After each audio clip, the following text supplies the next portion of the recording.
الحمد لله رب العالمين والصلاة والسلام على أشرف المرسلين وعلى آله وصحبه أجمعين.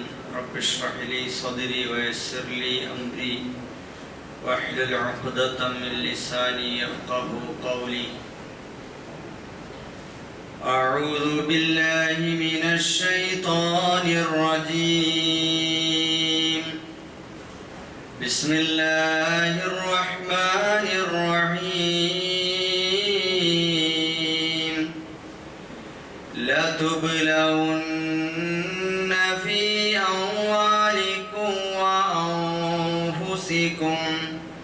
ولتسمعن من الذين أوتوا الكتاب من قبلكم ومن الذين أشركوا أذى كثيرا وإن تصبروا وتتقوا فإن ذلك من عزم الأمور.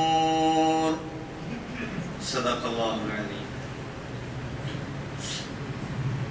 ബഹുമാന്യരായ സഹോദരന്മാരെ, സത്യവിശ്വാസികളെ, ജീവിതത്തിൻ്റെ നാനാമേഖലകളിൽ സർവശക്തനായ അല്ലാഹു സുബ്ഹാനഹു വ തആലയെ സൂക്ഷിച്ച് ജീവിക്കുവാൻ ഞാൻ എന്നോടെന്ന പോലെ നിങ്ങൾ ഓരോരുത്തരെയും ഓർമ്മിപ്പിക്കുകയാണ്. കാര്യങ്ങൾ ശ്രദ്ധയോടെ കേൾക്കുകയും നല്ലതുമാത്രം പിൻപറ്റുകയും ചെയ്യുന്ന ചിന്തിക്കുന്ന സന്മാർഗദർശികളായ സജ്ജനങ്ങളിൽ അല്ലാഹു നാമേവരെയും ഉൾപ്പെടുത്തി അനുഗ്രഹിക്കുമാറാകട്ടെ. നമ്മെ പിരിഞ്ഞുപോയ നമ്മുടെ മാതാപിതാക്കൾ, ഇണകൾ, സന്താനങ്ങൾ, ബന്ധുമിത്രാദികൾ, കൂട്ടുകുടുംബാദികൾ, സ്നേഹിതന്മാർ, സഹപ്രവർത്തകർ, നമ്മുടെ സഹായികൾ, സർവോപരി നമ്മുടെ ഗുരുവര്യന്മാർ, എല്ലാവർക്കും അല്ലാഹു വിശാലമായ മഗ്ഫിറത്തും റഹ്മത്തും നൽകുമാറാകട്ടെ. ജീവിത പ്രയാസങ്ങൾ കൊണ്ടും സാമൂഹികമായ വെല്ലുവിളികൾ കൊണ്ടും പ്രയാസം അനുഭവിക്കുന്ന ലോകമെമ്പാടുമുള്ള സത്യവിശ്വാസികൾക്ക് അല്ലാഹു പരിപൂർണമായ ക്ഷമയും സമാധാനവും മോചനവും നൽകി അനുഗ്രഹിക്കുമാറാകട്ടെ. അവർക്ക് അല്ലാഹു വിജയം നൽകുമാറാകട്ടെ. നമ്മുടെ രോഗികൾക്ക് അല്ലാഹു എത്രയും പെട്ടെന്ന് പരിപൂർണമായ ഷിഫ നൽകുമാറാകട്ടെ. സഹോദരങ്ങളെ, ഇന്ന് ആഗോളതലത്തിൽ നോക്കിയാലും ദേശീയ തലത്തിൽ നോക്കിയാലും മസ്ജിദുകൾ നിലവിളിക്കുന്ന കാലമാണ്.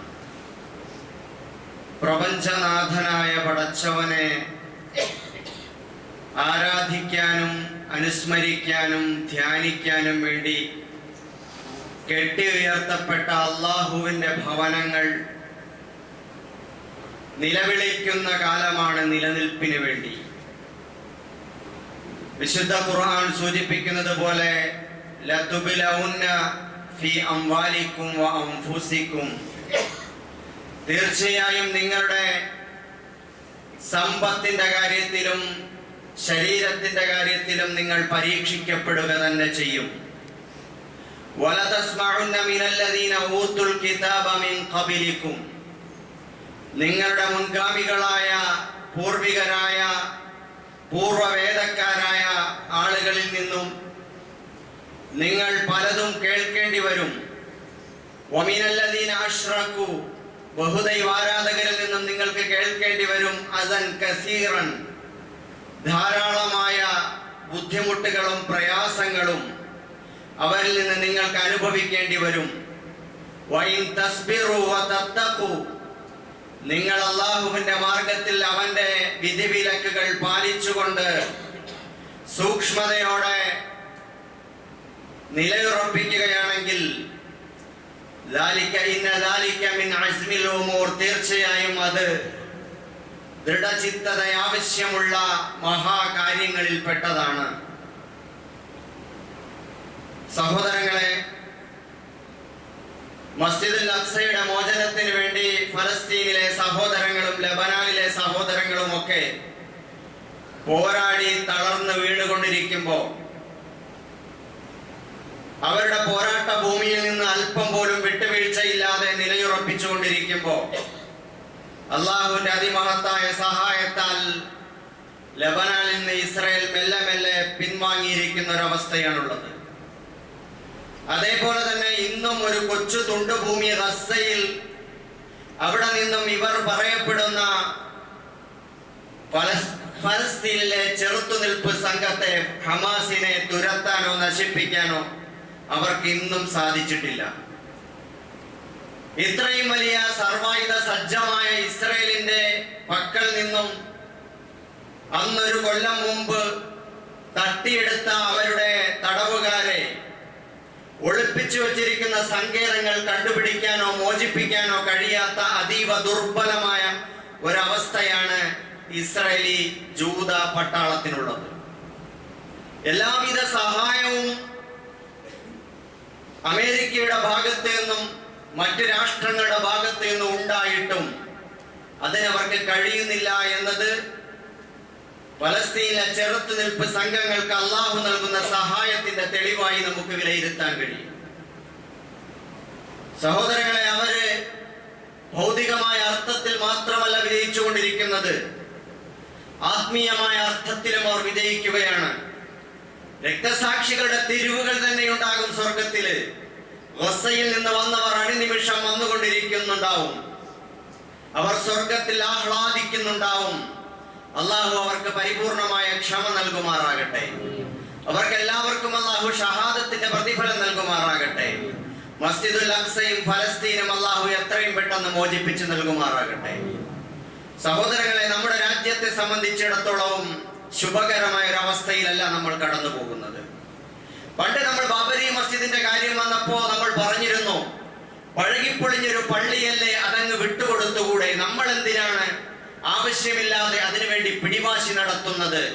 അതിനോട് പള്ളിയുടെ കാര്യമല്ലേ, അതവരുടെ ശ്രീരാമൻ ജനിച്ചതെന്ന് പറയപ്പെടുന്ന ഒരു പള്ളിയല്ലേ, നമ്മൾ എന്തിനാണ് അതിനെ പിടിച്ചു വെക്കുന്നത്? വിട്ടുകൊടുത്താൽ ഇന്ത്യൻ മുസ്ലിങ്ങളുടെ കാര്യം ഭദ്രമാകില്ലേ എന്ന് ചോദിച്ചവരായിരുന്നു മഹാഭൂരിഭാഗം നേതാക്കന്മാരും അനുയായികളും.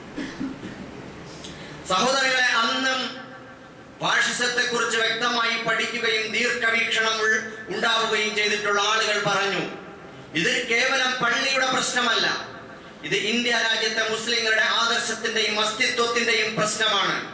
ഇത് അവരുടെ അടിവേര് മാന്തിപ്പറിക്കാനുള്ള ശ്രമത്തിന്റെ വിജയകരമായ തുടക്കമാണ് നിങ്ങൾ വിട്ടുവീഴ്ച ചെയ്യുന്നതിലൂടെ സംഭവിക്കുന്നത്. അതുകൊണ്ട് പാടില്ല, അവിടെ നീതിയുടെയും ന്യായത്തിന്റെയും പക്ഷത്ത് നിൽക്കണം. അതിന് നമ്മൾ ഇച്ഛാശക്തിയുടെ സംഘടിത ശക്തിയായി മാറണം. അതിന് സാധ്യമായ രാഷ്ട്രീയ ശക്തി നമ്മൾ സംഭരിക്കണം. ഓരോ രാഷ്ട്രീയ പാർട്ടികളും അവരവരുടേതായ നിലപാടിന്റെ ന്യായങ്ങൾ പറഞ്ഞുകൊണ്ട് അവരുടെ അണികളായ മുസ്ലിങ്ങളെ വിശ്വസിപ്പിച്ചുകൊണ്ടേയിരുന്നു. നമ്മൾ പാവങ്ങൾ അതെല്ലാം വിശ്വസിച്ചു കൊണ്ടിരുന്നു. ഇന്ന് കാര്യങ്ങൾ എവിടെ എത്തിക്കൊണ്ടിരിക്കുന്നു എന്ന് നിങ്ങൾ പരിശോധിച്ചു നോക്കുക. സഹോദരങ്ങളെ, ഇന്ന് ഈ വെള്ളിയാഴ്ച യുപിയിലെ ഉത്തർപ്രദേശിലെ സംഭാൽ ജില്ലയിലെ ചന്ദൗരി എന്ന് പറയുന്ന ആ പ്രദേശത്തെ സംഭാൽ മസ്ജിദ്, ഷാഹി മസ്ജിദ്, അവിടെ വമ്പിച്ച പോലീസ് കാവലിലാണ് ഇന്ന് ജുമാ നടക്കുന്നത്. കഴിഞ്ഞ ആഴ്ചയിൽ ആ നാട് മുഴുവനും ശക്തമായ പോലീസിന്റെ കാവലിലായിരുന്നു. എന്താണ് കാരണമെന്നില്ലേ? 1529 ബാബർ ഭരിക്കുന്ന കാലത്ത് ഈ പറയപ്പെടുന്ന ചന്ദൗരി പട്ടണത്തില് ഒരു മസ്ജിദ് പണിതു, ഷാഹി മസ്ജിദ്. മുസ്ലിങ്ങൾ തിങ്ങിപ്പാർക്കുന്ന ആ പ്രദേശത്ത് വിപുലമായ വലിയൊരു പള്ളി, ആ നാട്ടിലുള്ള ആബാലവൃദ്ധം ജനങ്ങൾക്ക് നമസ്കരിക്കാൻ പറ്റുന്ന വലിയൊരു മസ്ജിദ്. ആ പള്ളി അവിടെ നിർമ്മിക്കുകയും നാളിതുവരെയായി 495 കൊല്ലമായി ആ പള്ളിയിൽ ആരാധന നടന്നു വരികയും ചെയ്തു. 5 നൂറ്റാണ്ടോളം ആരാധന നടന്നു വന്നൊരു പള്ളി. സഹോദരങ്ങളെ, ആ നാട്ടിലെ തന്നെ വളരെ ന്യൂനപക്ഷമായിട്ടുള്ള ഹൈന്ദവ സുഹൃത്തുക്കൾ താമസിക്കുന്ന പ്രദേശത്തെ അവിടത്തെ ക്ഷേത്രത്തിലെ ഒരു പൂജാരി ഋഷിരാജ് എന്ന് പറയുന്ന മനുഷ്യൻ ഈ പള്ളിക്കെതിരെ അവിടത്തെ സിവിൽ കോടതിയിൽ ഒരു ഹർജി നൽകുകയാണ്. കഴിഞ്ഞ ഈ മാസം 16-ാം തീയതി. എന്താണത്? ഷാഹി മസ്ജിദ് എന്ന് പറയുന്നത് അത് നേരത്തെ ഹരിഹര ക്ഷേത്രമായിരുന്നു. അത് തകർത്തിട്ടാണ് അവിടെ ഇപ്പോൾ അന്ന് ആ പള്ളി പണിതത്. അതുകൊണ്ട് അവിടെ ആ പള്ളിയും പരിസരവും ഒക്കെ സർവേക്ക് വിധേയമാക്കണം. സർവേ നടത്തിയിട്ട് ഹിന്ദുക്കൾക്ക് ആരാധനയ്ക്കായി വിട്ടുകൊടുക്കണം. ഹരിഹര ക്ഷേത്രം തകർത്തിട്ടാണ് അത് ചെയ്തത്. ഉടനെ തന്നെ സിവിൽ കോടതി ജഡ്ജി ഉത്തരവിട്ടു. പ്രത്യേക അഭിഭാഷക കമ്മീഷനെ നിയമിച്ചു. മണിക്കൂറുകൾക്കകം ആ സംഘം ആ പള്ളിയിലേക്ക് പുറപ്പെട്ടു. രാത്രിയോടെ പുറപ്പെട്ട് അവിടെ അന്വേഷണങ്ങൾ നടത്തി. സ്വാഭാവികമായും യാതൊരു ഭീഷണിയുമില്ലാതിരിക്കുന്ന നൂറ്റാണ്ടുകളായി മുസ്ലിങ്ങൾ തിങ്ങിപ്പാർത്ത് 5 വഖത്ത് നമസ്കാരത്തിലും തടിച്ചുകൂടി ജമാഅത്ത് നമസ്കരിക്കുന്ന ഒരു പള്ളിയിലേക്ക് അവിടെ അന്യായമായി കുറെ അഭിഭാഷകന്മാരും കോടതിയുടെ വിലാസത്തിൽ കടന്നു വരുമ്പോ സ്വാഭാവികമായും അവിടെ തടിച്ചുകൂടും. അന്ന് അവിടെ ഒരു സംഘർഷവും ഉണ്ടായില്ല. അവർ പിരിഞ്ഞുപോയി. അത് കഴിഞ്ഞ് പിറ്റേന്ന് മുതൽ 16-ാം തീയതി ചൊവ്വാഴ്ച ബുധനാഴ്ച മുതൽ ആ നാട് മുഴുവൻ പോലീസിന്റെ നിയന്ത്രണത്തിലായി. നിരോധനാജ്ഞയും ശക്തമായ പോലീസിന്റെ കാവലും. കഴിഞ്ഞ ജുമഅയ്ക്കും അവിടെ ഒരു സംഘർഷവും ഉണ്ടായില്ല. ഇതൊക്കെ നടന്നിട്ടും അവിടുത്തെ മുസ്ലിങ്ങൾ ഒരു പ്രകോപനവും ഉണ്ടാക്കിയില്ല. അതിനുശേഷം ഞായറാഴ്ച, വെള്ളി കഴിഞ്ഞു, ശനി, ഞായർ, ഞായറാഴ്ചയുടെ അന്ന് വീണ്ടും ഈ പറയുന്ന അഭിഭാഷക കമ്മീഷൻ അവരുടെ സംഘം കടന്നു വരികയാണ് മാധ്യമപ്പടയുമായി. കൂട്ടത്തിൽ സംഘപരിവാറിന്റെ ക്രിമിനലുകളും കൂടെയുണ്ട്. അവർ ആവേശത്തോടെ ഉച്ചത്തിൽ ജയ് ശ്രീരാം വിളിച്ചുകൊണ്ടാണ് പള്ളിക്കകത്തേക്ക് കയറുന്നത്. സ്വാഭാവികമായും ഉന്തും തള്ളും കല്ലേറും ഉണ്ടായി. പോലീസ് അവിടെ നിറയൊഴിച്ചു, വെടിവെച്ചു. 6 മുസ്ലിങ്ങളാണ് കൊല ചെയ്യപ്പെട്ടത്. അള്ളാഹു ഷഹാദത്തിന്റെ പ്രതിഫലം നൽകിയ സഹോദരങ്ങളെ അനുഗ്രഹിക്കുമാറാകട്ടെ. അവരുടെ കുടുംബങ്ങൾക്ക് അള്ളാഹു സമാധാനം നൽകുമാറാകട്ടെ. ഓരോ വീട്ടിന്റെയും അത്താണിയായിരുന്നു. പെട്ടിക്കടകൾ നടത്തി തെരുവ് കച്ചവടം നടത്തി ജീവിച്ച 6 മുസ്ലിം ചെറുപ്പക്കാര് ആ വീടിന്റെ കണ്ണീരായി മാറി. എന്തിന്റെ പേരിൽ? ആരോടും ഒരു പ്രശ്നത്തിനും പോയതിന്റെ പേരിലല്ല. എന്തുകൊണ്ടാണ് പള്ളിയിലേക്ക് തള്ളിക്കയറി ജയ് ശ്രീരാം വിളിച്ച സംഘത്തിന് ആർക്കും വെടിയേൽക്കാതിരിക്കുന്നത്? സ്വാഭാവികമായും തടിച്ചുകൂടി പള്ളിയിലേക്ക് എങ്ങനെ ജയ് ശ്രീരാം വിളിച്ച് കയറാൻ പറ്റില്ല എന്ന് പറയുന്ന, അതിനെതിരെ പ്രതിഷേധിക്കുന്ന ആളുകളെ വെടിവെച്ചു കൊല്ലുന്ന ഒരവസ്ഥയാണ് ഉണ്ടായിത്തീർന്നത്. സഹോദരങ്ങളെ, ഇപ്പോ ആ ഷാഹി ജുമാ മസ്ജിദിന്റെ കമ്മിറ്റിക്കാര് സുപ്രീം കോടതിയിലേക്ക് പരാതിയുമായി പോയിട്ടുണ്ട്. ഇനി എന്താണ് അവിടെ നടക്കുക എന്നുള്ളത് നമുക്ക് പിന്നീട് കാത്തിരുന്ന് കാണേണ്ട സംഗതിയാണ്. നമ്മൾ മനസ്സിലാക്കണം, ഈ പള്ളിയെ സംബന്ധിച്ചിടത്തോളം 1992 ഡിസംബർ 22-ാം തീയതി ഇത് പുരാവസ്തു വകുപ്പിന്റെ സംരക്ഷിത സ്മാരകമായി പ്രഖ്യാപിക്കപ്പെട്ട പള്ളിയാണ് ഈ പറയുന്ന ഷാഹി ജുമാ മസ്ജിദ്. 994 പുരാവസ്തു നിയമമനുസരിച്ചാണ് അത് സംരക്ഷിത സ്മാരകമായി ഔദ്യോഗികമായി 92 ഡിസംബർ 22-ന് അത് പ്രഖ്യാപിച്ചിട്ടുണ്ടായിരുന്നത്. സഹോദരങ്ങളെ, ഇതാണ് ഇപ്പോ അവിടെ നടക്കുന്ന അവസ്ഥ. ഒരു രാജ്യത്തെ അള്ളാഹുവിന്റെ പള്ളികൾക്ക് നേരെ ഹൈന്ദവ പുരുഷന്മാരുടെ ജന്മസ്ഥാനമായും അവരുടെ ക്ഷേത്രങ്ങൾ തകർത്ത് പണിതതായും വ്യാജകഥകൾ ചമച്ചുകൊണ്ട് പാവപ്പെട്ട നിരപരാധികളായ ഹൈന്ദവ സഹോദരന്മാരെ പ്രകോപിപ്പിച്ച് കലാപത്തിന് തയ്യാറാക്കി ഈ രാജ്യത്തെ ഹിന്ദു രാഷ്ട്രമാക്കി തീർക്കാൻ ശ്രമിക്കുകയാണ്. 925 ഉണ്ടായ RSS രാഷ്ട്രീയ സ്വയം സേവക സംഘം എന്ന് പറയുന്ന സംഘം അതൊരിക്കലും ഹൈന്ദവരുടെ രക്ഷയ്ക്ക് വേണ്ടി വന്നതല്ല, രാജ്യത്തിന്റെ രക്ഷയ്ക്ക് വേണ്ടി വന്നതുമല്ല. ഈ രാജ്യത്തെ തകർക്കാനും ഒരു പുതിയ സംഘപരിവാർ ഫാഷിസ്റ്റ് രാജ്യമുണ്ടാക്കാനും വന്നതാണ്. അവരാണ് കലാപങ്ങളിലൂടെ ഇവിടെ തേർവാഴ്ച നടത്തുന്നത്. 2025 ആകുമ്പോ ഒരു നൂറ്റാണ്ട് തികയുകയാണ്. 100 വർഷം തികയുന്ന സംഘപരിവാർ ഈ രാജ്യത്തെ ഹിന്ദു രാഷ്ട്രമാക്കുക എന്നതാണ് അവരുടെ അജണ്ട. അതിനുവേണ്ടിയുള്ള തത്രപ്പാടിലാണ് അവർ. അതുകൊണ്ടാണ് വീണ്ടും വീണ്ടും ഓരോരോ പള്ളികൾക്കെതിരെയും തിരിഞ്ഞുകൊണ്ടിരിക്കുന്നത്. കഴിഞ്ഞ ദിവസമാണ് അജ്മീർ ദർഗയിലേക്ക് അവർ തിരിഞ്ഞത്. ഖാജാ മുഈനുദ്ദീൻ ചിശ്തി അജ്മീരി റഹിമഹുല്ലാ, മഹാനായ സൂഫി പണ്ഡിതൻ, അദ്ദേഹത്തിന്റെ പേരിൽ അറിയപ്പെടുന്ന അദ്ദേഹത്തിന്റെ കബറിടമുള്ള ആ കബറിടവും പള്ളിയും അതൊക്കെ തന്നെ തകർക്കാൻ വേണ്ടിയുള്ള ശ്രമത്തിലാണ്. അത് അജ്മീർ ദർഗ സ്ഥാപിച്ചത് അവിടെ ഉണ്ടായിരുന്ന ശിവക്ഷേത്രം തകർത്തുകൊണ്ടാണ് എന്ന കള്ളക്കഥ ചമച്ചുകൊണ്ട് അവിടുത്തെ ഹിന്ദു സേനയുടെ പ്രസിഡന്റ് അവിടുത്തെ സിവിൽ കോടതിക്ക് ഇതേപോലെ തന്നെ ഒരു ഹർജി കൊടുക്കുകയാണ്. ഉടനെ സിവിൽ കോടതി ആ ഹർജിയെ ഫയലിൽ സ്വീകരിച്ചുകൊണ്ട് അവിടുത്തെ ദർഗാ കമ്മിറ്റിക്കും പുരാവസ്തു ഗവേഷണ വിഭാഗത്തിനും അതേപോലെ രാജസ്ഥാൻ സർക്കാരിനും കത്തയക്കുകയാണ്. ഇനി ഇതുമായി മുമ്പോട്ട് പോകുന്ന അവസ്ഥയായിരിക്കും നമുക്ക് കാണാൻ കഴിയുന്നത്. ഇതിനു മുമ്പും അജ്മീർ ദർഗയ്ക്കെതിരെ, ആ പള്ളിക്കെതിരെ ഒക്കെ തന്നെ കുതന്ത്രങ്ങളിലൂടെ കയ്യേറാൻ വേണ്ടി ശ്രമിച്ചിട്ടുണ്ട്. 2007 ഒക്ടോബർ 11 ഒരു റമദാൻ മാസത്തിലെ ഇഫ്താർ നടക്കാൻ പോകുന്ന സമയത്താണ് ആ പള്ളിയിൽ സ്ഫോടനം ഉണ്ടായത്. അതിൽ 3 പേര് കൊല്ലപ്പെട്ടു, 17 പേർക്ക് പരിക്കേറ്റു. നമുക്ക് ഓർമ്മയുണ്ടാകും. അജ്മീർ ദർഗയിലും സംജോത എക്സ്പ്രസിലും അതേപോലെ മലേഗാവിലും മക്ക മസ്ജിദിലും ഒക്കെ ഉണ്ടായ സ്ഫോടനങ്ങൾ. ആ സ്ഫോടനങ്ങൾ നടന്നു കഴിഞ്ഞപ്പോ രാജസ്ഥാൻ സർക്കാർ അന്വേഷണം പ്രഖ്യാപിച്ചു. അന്വേഷണം പ്രഖ്യാപിച്ചിട്ട് അവർ പറഞ്ഞത് ഇതിന്റെ പിന്നിൽ പ്രവർത്തിച്ചത് ലഷ്കർ-എ ത്വയ്ബയാണ്. ഏതാണാവോ ആ സംഘടന, ആരാണാവോ അതിന്റെ നേതാവ്, ഇതുവരെ ആരും കണ്ടുപിടിച്ചിട്ടില്ല.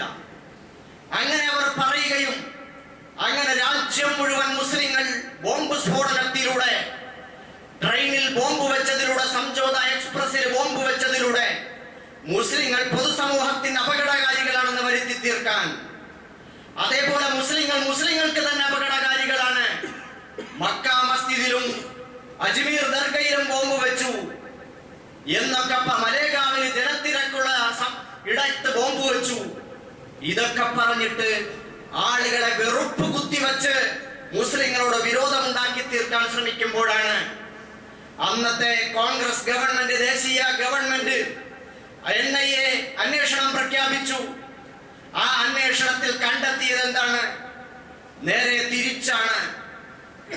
അതിന്റെ പിന്നിൽ പ്രവർത്തിച്ചത് സനാതൻ സംസ്ഥ എന്ന് പറയുന്ന ഒരു തീവ്ര ഹിന്ദുത്വ സംഘടനയാണ്. നമുക്കറിയാം, അതിന്റെ പിന്നിലുണ്ടായിരുന്ന പ്രജ്ഞാ സിംഗ് ഠാക്കൂറും സ്വാമി അസീമാനന്ദയും അതേപോലെ തന്നെ ദേവേന്ദ്ര ഗുപ്തയും തുടങ്ങിയിട്ടുള്ള നിരവധി ആളുകൾ ലോകാടിസ്ഥാനത്തിൽ ഗൂഢാലോചന നടത്തിയിട്ട് ഇന്ത്യയെ എത്രയും പെട്ടെന്ന് ഹിന്ദു രാഷ്ട്രമാക്കാൻ സനാതൻ സംസ്ഥ എന്ന അതിതീവ്ര ഹിന്ദുത്വ ഭീകര സംഘടനയുണ്ടാക്കിക്കൊണ്ട് പ്രവർത്തിച്ചതായിരുന്നു. അന്ന് അജ്മീർ ദർഗയിലും മറ്റുമുണ്ടായ സ്ഫോടനത്തിന്റെ പിന്നിൽ അതായിരുന്നു കാരണം.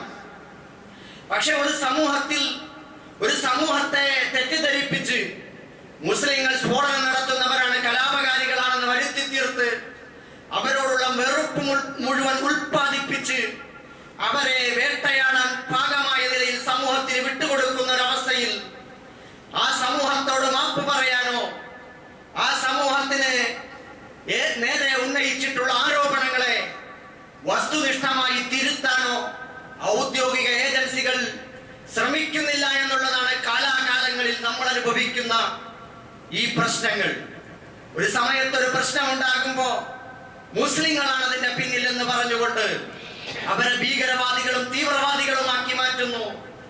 എന്നിട്ടോ അവർ നിരപരാധികളാണെന്ന് കാലങ്ങൾക്ക് ശേഷം തെളിയിക്കപ്പെടുമ്പോ അവരുടെ അഭിമാനവും ജയിൽവാസവും ജയിലിൽ കിടന്ന കാലവും എല്ലാം നഷ്ടപ്പെട്ട് അവരുടെ ജീവിതം തന്നെ ഹോമിക്കപ്പെട്ട് നിരപരാധികളായി പുറത്ത് വിടപ്പെടുമ്പോ അവർക്ക് എന്ത് നഷ്ടപരിഹാരമാണ് ഈ രാജ്യം കൊടുത്തുകൊണ്ടിരിക്കുന്നത്? നൂറുകണക്കിന് ആളുകളാണ് അങ്ങനെ വിട്ടയക്കപ്പെട്ടുകൊണ്ടിരിക്കുന്നത്. സഹോദരങ്ങളെ, ഈ അവസ്ഥയിൽ നമ്മൾ മനസ്സിലാക്കണം, നമ്മുടെ രാജ്യത്ത് അള്ളാഹുവിന്റെ പള്ളികൾ ഒന്നൊന്നായി ഇത്തരത്തിൽ കയ്യേറ്റങ്ങൾ നടന്നുകൊണ്ടിരിക്കുന്നു. നേരത്തെ ബാബരി മസ്ജിദ് തകർക്കപ്പെട്ടു. അപ്പോൾ നമ്മൾ പറഞ്ഞത് അതൊരു പഴകിയ പള്ളിയുടെ കാര്യമല്ലേ, അതങ്ങ് വിട്ടുകൊടുത്തുകൂടെ എന്നാണ്. സഹോദരങ്ങളെ, മൗഢ്യമാണ്. രാഷ്ട്രീയമായ സാക്ഷരത ഇല്ലാത്തത് കൊണ്ടാണ്, നമുക്ക് ദിശാബോധമില്ലാത്തത് കൊണ്ടാണ്, ഉൾക്കാഴ്ച ഇല്ലാത്തത് കൊണ്ടാണ്. ആ ഒരൊറ്റ കാരണം പിടിച്ചുകൊണ്ടാണ് ഇനി ഈ രാജ്യത്തെ മുഴുവൻ പള്ളികളും അട്ടിമറിക്കാൻ പോകുന്നത്. അന്നേ നമ്മൾ പറഞ്ഞിരുന്നു, ബാബരി മസ്ജിദിനെ കുറിച്ച് വിധി പറയുന്ന ഒരു ചീഫ് ജസ്റ്റിസ് അവരുടെ ബെഞ്ച് വിധി പറയുമ്പോൾ വസ്തുതകളുടെയും രേഖകളുടെയും അടിസ്ഥാനത്തിൽ ആണ് വിധി പറയേണ്ടത്. വസ്തുതകളും വിധികളും ന്യായങ്ങളും രേഖകളും നോക്കുമ്പോ അവിടെ പള്ളി അത് മുസ്ലിങ്ങളുടേതാണ്, അവിടെ അതുവരെ ആരാധന നടന്നു വന്നത്, അത് രേഖയുണ്ട്. എല്ലാം രേഖയും വസ്തുതകളും വെച്ച് കോടതി പറയുന്നു അത് മുസ്ലിങ്ങൾക്ക് അനുകൂലമാണ്. പക്ഷേ അതൊരു വിശ്വാസത്തിന്റെ പ്രശ്നമാണ്. അതുകൊണ്ട് അവിടെ അത് ഹിന്ദുക്കൾക്ക് വിട്ടുകൊടുക്കണം, പകരം മുസ്ലിങ്ങൾക്ക് ആരാധന നടത്താൻ 5 ഏക്കർ വേറെ കൊടുക്കാം എന്നാണ് പറഞ്ഞത്. ഇതൊരു തെറ്റായ കീഴ്വഴക്കത്തിന്റെ തുടക്കമാണ് സുപ്രീം കോടതി അന്ന് നടത്തിവെച്ചത്. തെറ്റായ ഒരു കീഴ്വഴക്കം. അത് ബാബരി മസ്ജിദോടുകൂടി കെട്ടടങ്ങുന്ന ഒരു വിധിയല്ലാതെ രാജ്യത്ത് വരാനിരിക്കുന്ന മുഴുവൻ പള്ളികൾക്കും നേരെ അതേ സമാനമായ സ്വഭാവത്തിൽ വേട്ടയാടൽ ആവർത്തിക്കാനുള്ള നിയമപരമായ പഴുതിനാണ് സുപ്രീം കോടതി വാതിൽ തുറന്നിട്ട് കൊടുത്തതെന്ന്. സഹോദരങ്ങളെ, എന്നിട്ട് അന്നത്തെ ചീഫ് ജസ്റ്റിസ് ആയിരുന്ന ചന്ദ്രചൂഡ് ഒരു ഹിന്ദുത്വ സമ്മേളനത്തിൽ പറഞ്ഞത്, ദൈവം എനിക്ക് അങ്ങനെ തോന്നിപ്പിച്ചു തന്നു, അങ്ങനെയാണ് ഞാൻ വിധിച്ചതെന്ന്. രാജ്യത്തിന്റെ പരമോന്നത കോടതിയിൽ ന്യായവിധി നടത്തുന്ന ഒരു ചീഫ് ജസ്റ്റിസ് പറയേണ്ട വാക്കല്ലല്ലോ അത്. രാജ്യത്തിന്റെ നിയമ പുസ്തകങ്ങൾ വെച്ചുകൊണ്ട് ന്യായവും തെളിവുകളെയും ആധാരമാക്കിക്കൊണ്ട് പക്ഷം നോക്കാതെ, മതവും ജാതിയും നോക്കാതെ വിധി കൽപ്പിക്കേണ്ടതല്ലേ? പക്ഷെ അതല്ല അവിടെ നടന്നിട്ടുള്ളത്. പിന്നീട് നമ്മൾ നോക്കണം, പിന്നീട് നിരവധി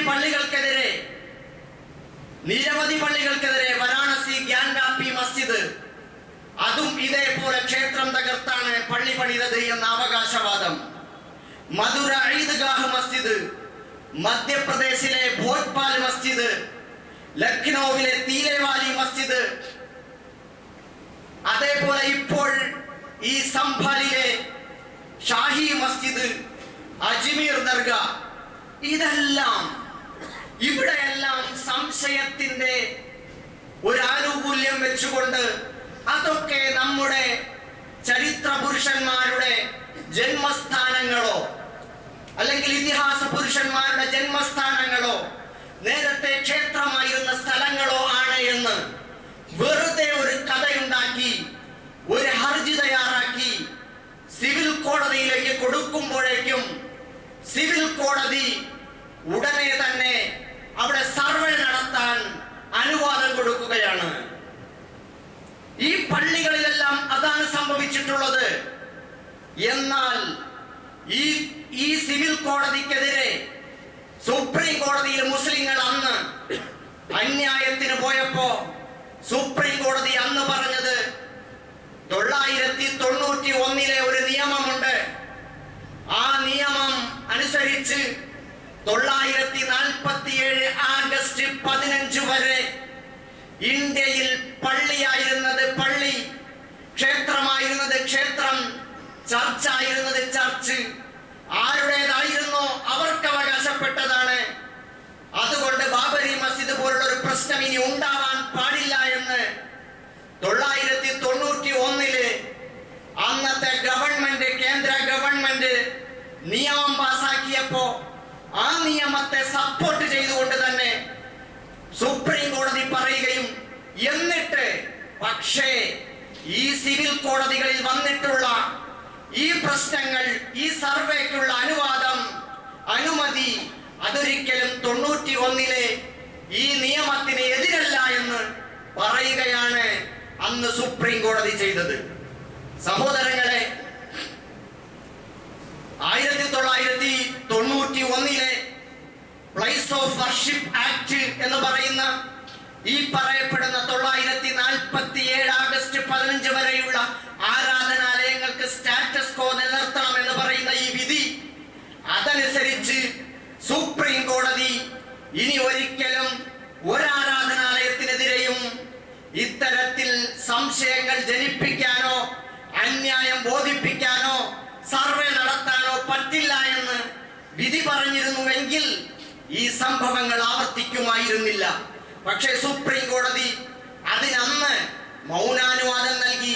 അത് ഇതിന്റെ ലംഘനമല്ല, 91-ലെ ആക്ടിന്റെ ലംഘനമല്ല എന്ന് പറഞ്ഞുകൊണ്ട് വിശദീകരിച്ചുകൊണ്ട് അവർക്ക് അനുമതി നൽകുകയാണ് ഉണ്ടായിത്തീർന്നത്. അതുകൊണ്ടാണ് ഇപ്പോൾ ഈ പറയപ്പെടുന്ന സംഭലിലെ ഈ ഷാഹി ജുമാ മസ്ജിദിനെതിരെയും ഈ അന്യായം വന്ന ഈ ഹർജി കൊടുത്തപ്പോ അതിനെയും അവിടെ സർവേ നടത്താൻ വേണ്ടി അനുമതി കൊടുക്കേണ്ടി വന്നിട്ടുള്ളത്. സഹോദരങ്ങളെ, ഇപ്പോ ഈ ഷാഹി മസ്ജിദിന്റെ പ്രശ്നം ഉന്നയിച്ചുകൊണ്ട് അതിലെ പ്രാദേശിക സിവിൽ കോടതിയുടെ ആ വിധിയെ എതിർത്തുകൊണ്ട് സുപ്രീം കോടതിയെ സമീപിച്ചിരിക്കുകയാണ് ഷാഹി ജുമാ മസ്ജിദിന്റെ പ്രസിഡന്റ്, അവിടുത്തെ കമ്മിറ്റി. നാളെയാണ് അതിന്റെ വാദം കേൾക്കുന്നത്. എന്താണ് സംഭവിക്കാനിരിക്കുന്നത് നമുക്ക് നോക്കിക്കാണാം. പക്ഷെ നമ്മൾ മനസ്സിലാക്കണം, ഇവിടെ സുപ്രീം കോടതിയാണ് രാജ്യത്തിന്റെ പരമോന്നത നീതിപീഠം. ആ നീതിപീഠമാണ് ഈ രാജ്യത്തിന്റെ നാനാത്വത്തിലേകത്വവും മതേതരത്വവും ജനാധിപത്യവും ഭരണഘടനാപരമായ അവകാശങ്ങളും ഇവിടെ സംരക്ഷിക്കേണ്ടത്. ആ ഉത്തരവാദിത്തം നമ്മുടെ സുപ്രീം കോടതി നിറവേറ്റിയാൽ തീർച്ചയായും നമുക്ക് സന്തോഷിക്കാം. രാജ്യത്തിന് അങ്ങനെ തമ്മിലടിച്ച് നശിപ്പിക്കാൻ വിട്ടുകൊടുത്തിട്ടില്ല എന്ന് നമുക്ക് വിശ്വസിക്കാം. സഹോദരങ്ങളെ, ഇതേപോലെയാണ് വഖഫ് പ്രശ്നം വന്നത്. വഖഫ് ഭൂമി മുഴുവനും അന്യാധീനപ്പെട്ട് കോടിക്കണക്കിന് വഖഫ് സ്വത്താണ് രാജ്യത്തിന്റെ വിവിധ ഭാഗങ്ങളിൽ അന്യാധീനപ്പെട്ട് കിടക്കുന്നത്. പാർട്ടി ഓഫീസുകളായി, പാർലമെന്റ് മന്ദിരങ്ങളായി, അതേപോലെ മറ്റുള്ളവർ കൈവശപ്പെടുത്തിയ ഭൂമികളായി ഒക്കെ കിടക്കുന്നത്. അതിന്റെ ഭാഗമായിട്ട് സച്ചാർ സമിതി സൂചന അനുസരിച്ചാണ് നമ്മുടെ കേരളത്തിലെ മുനമ്പത്ത് പ്രദേശത്തെ ആ 400 ഏക്കറിലധികം വരുന്ന ഭൂമി അതിനെ പുനഃപരിശോധിക്കാൻ, അന്വേഷിക്കാൻ വേണ്ടി അച്യുതാനന്ദൻ സർക്കാർ ശ്രമിച്ചിട്ടുണ്ടായിരുന്നത്. നിസാർ കമ്മീഷൻ റിപ്പോർട്ട് അനുസരിച്ച് അവിടെ കയ്യേറ്റം നടന്നിട്ടുണ്ട്. അത് വഖഫ് ഭൂമിയായിരുന്നു, കയ്യേറ്റം നടന്നിട്ടുണ്ട്.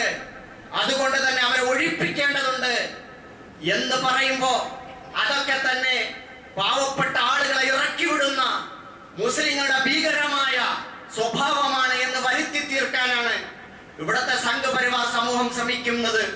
അവർക്ക് ഒത്താശ ചെയ്യുന്ന സമീപനമാണ് മറ്റുള്ളവരും സ്വീകരിക്കുന്നത്.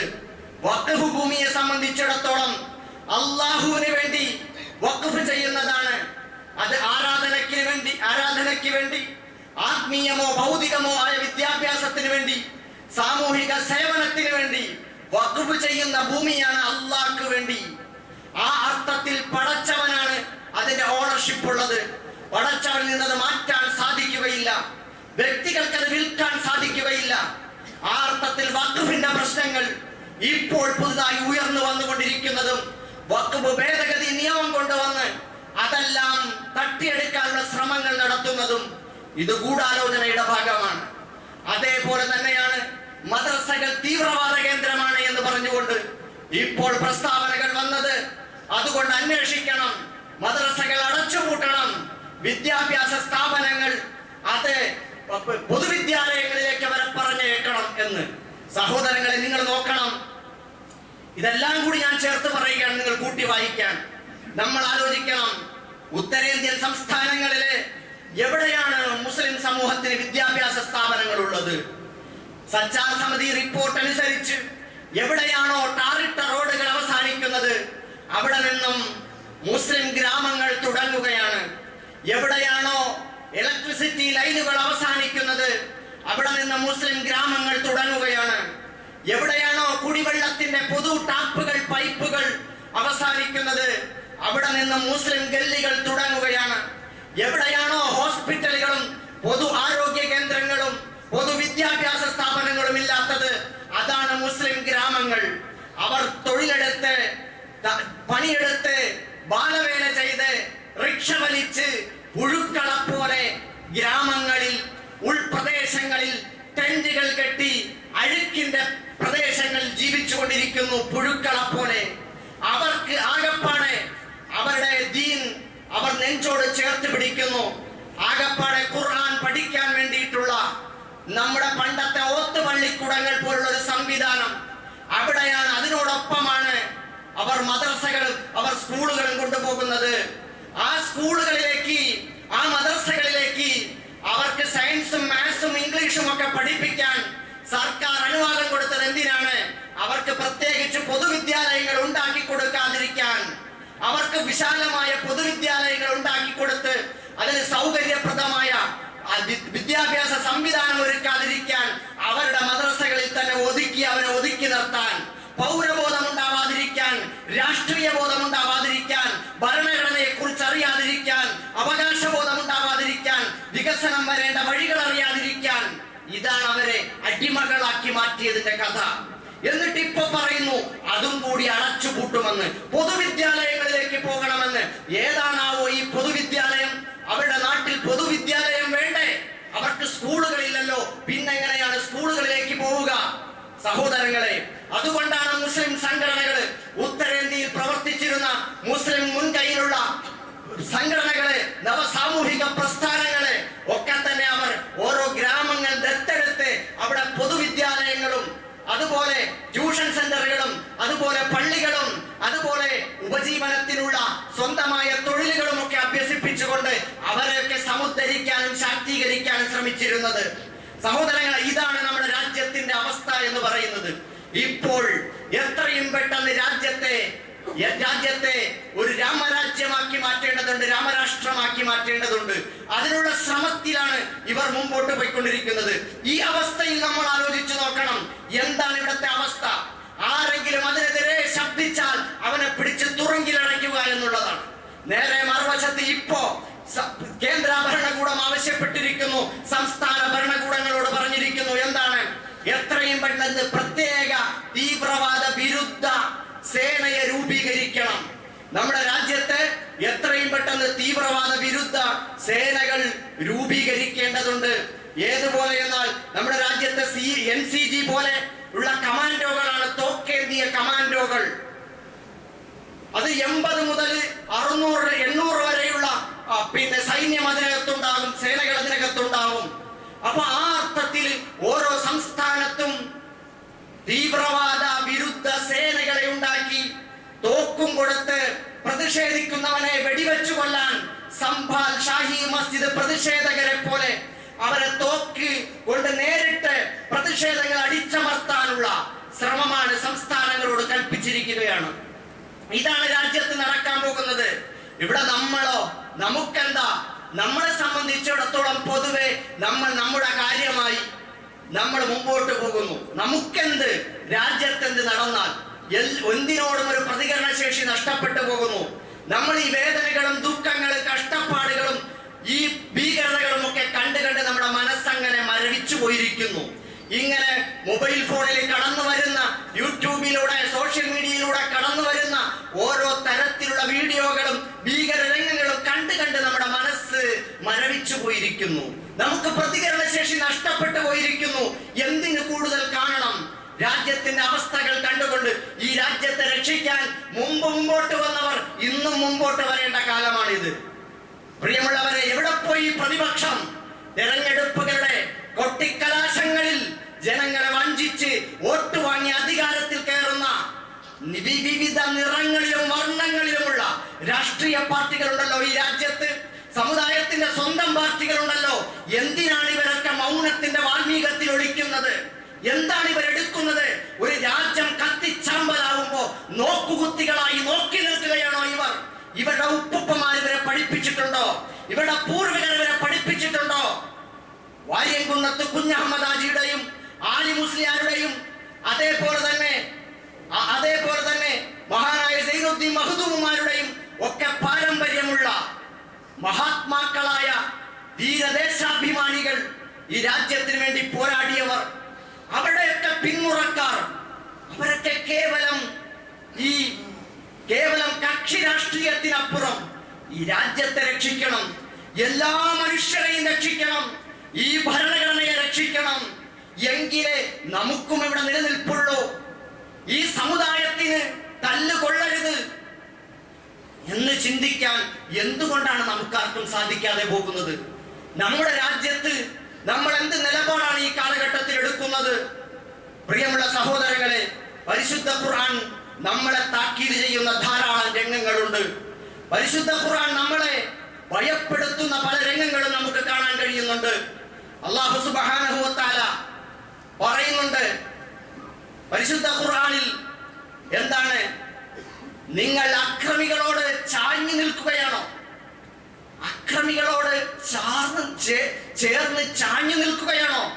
എന്നാൽ ഫതമസ്സകുമുന്നാർ, നിങ്ങൾ നരകം പിടികൂടുക തന്നെ ചെയ്യും. വലാ തർക്കനു ഇലല്ലദീന ളലമു, അക്രമികളോട് നിങ്ങൾ ചാഞ്ഞു നിൽക്കരുത്.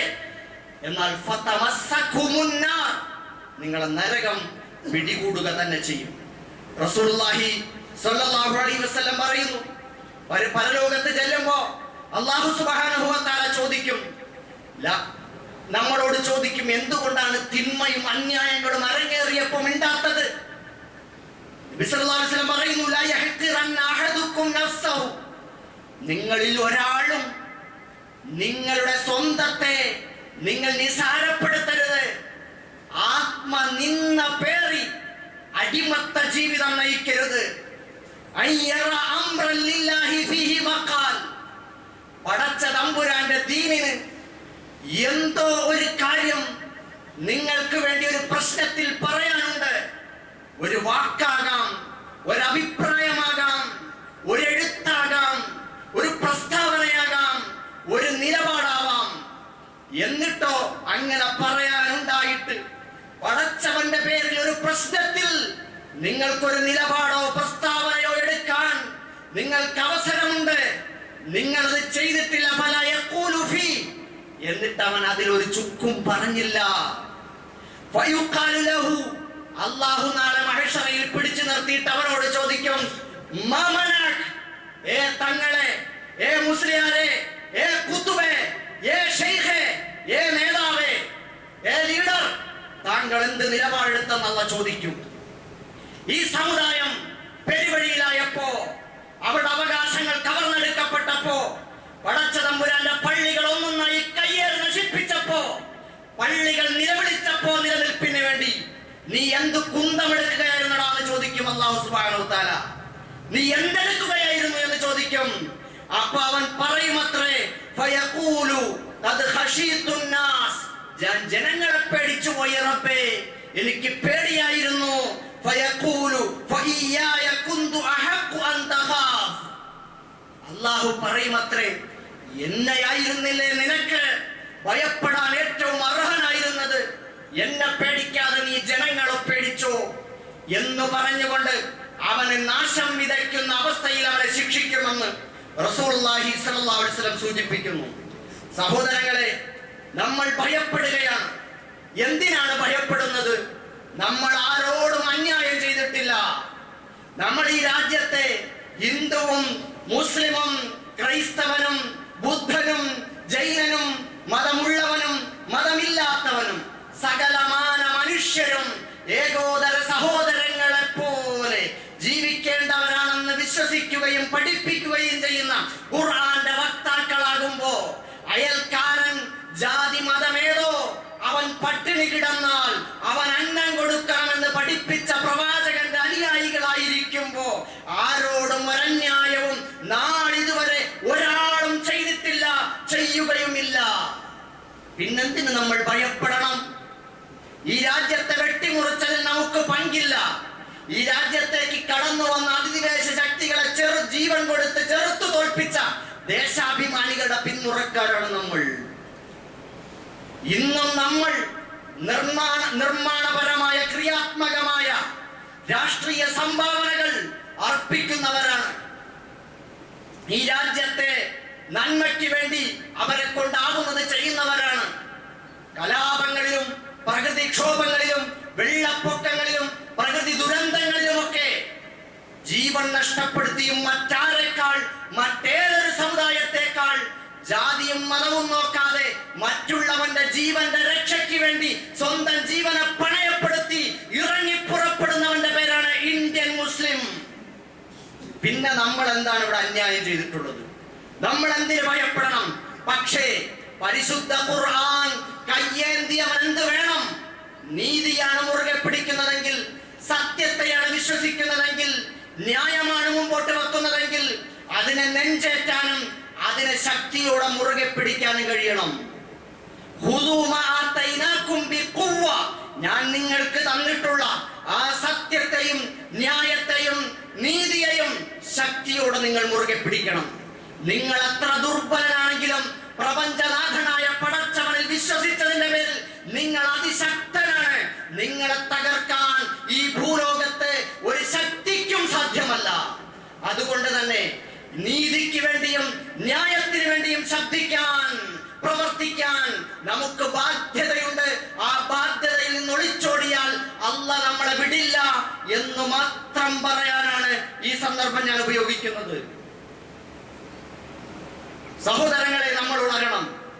നമ്മൾ ഈ രാജ്യത്തെ മുസ്ലിങ്ങളെന്ന് മാത്രമല്ല, ഇത് മുസ്ലിങ്ങളുടെ മാത്രം പ്രശ്നമല്ല.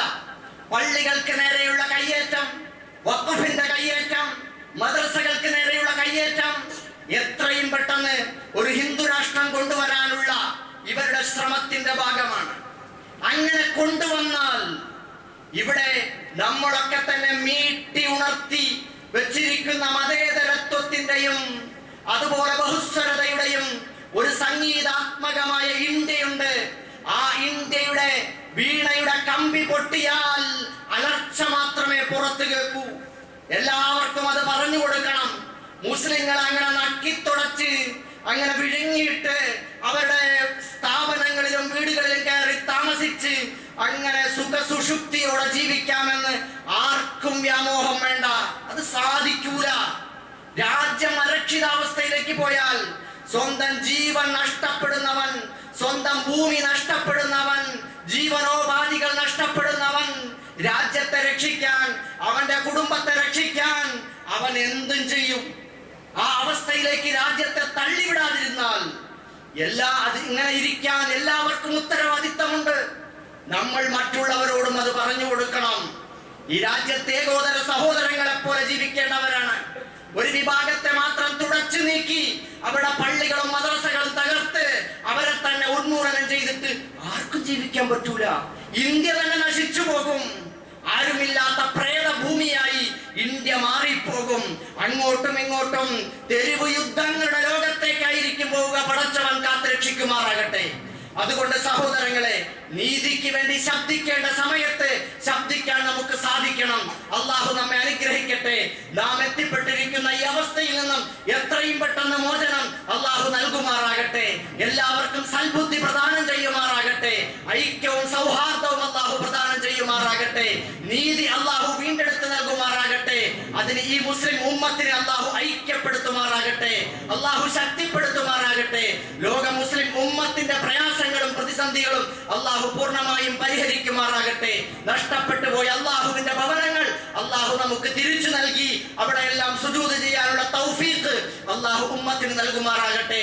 റബ്ബനാ തഖബ്ബൽ മിന്നാ ഇന്നക അന്ത സമീഉൽ അലീം വതുബ് അലൈനാ ഇന്നക അന്ത തവ്വാബുർ റഹീം.